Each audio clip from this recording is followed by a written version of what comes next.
Skylar Pond. I'm going to do a quick supplemental to the post-isometric relaxation or contract relax. So a few more moves. The point of this is that you can apply this anywhere. You can put this on top of any stretch. The idea is that you fatigue a muscle a little bit, hold it isometrically for a few seconds, then relax and stretch it out. So let's say you want another alternative for that pec stretch. One that a lot of people like to use, they take a band or a pull-up band or any sort of band and pass it through, hold the band far from the back like this. Well, if you wanted to get a post-isometric contraction out of this, you just traction that across your shoulder blades, bring your hands together. There, I'm contracting my pecs. I hold that for a couple seconds, and then when I release that, it goes further and deeper back. Okay, so that's pretty straightforward. The two others that I'm going to touch base on is one for the psoas and hip flexor, because that's a real common problem with a lot of my athletes. And the solution is usually a Samson stretch.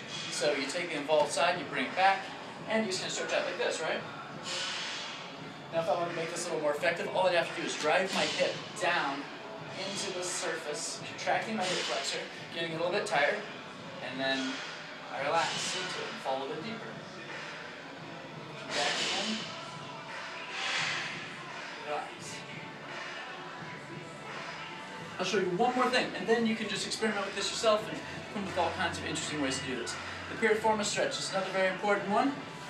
Most people just do thread the needle. This is a very easy move to modify.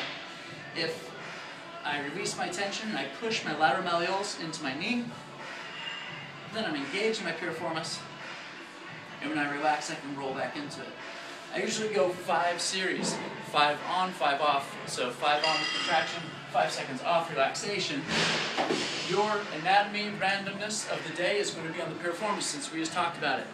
This muscle connects your sacrum to your femur. Underneath this Dorito-shaped muscle is your big sciatic nerve. It's about as thick as your thumb. It runs all the way down to the foot. You hear people talk about their sciatica. This is what they're talking about. When you have a tight, inflamed, problematic piriformis, it can pinch on this nerve and shoot symptoms all the way down. Now, 10% of the population, this muscle actually weaves right through the belly of the piriformis before coming out, and they're even more susceptible. So, a little PIR will help them out quite a bit.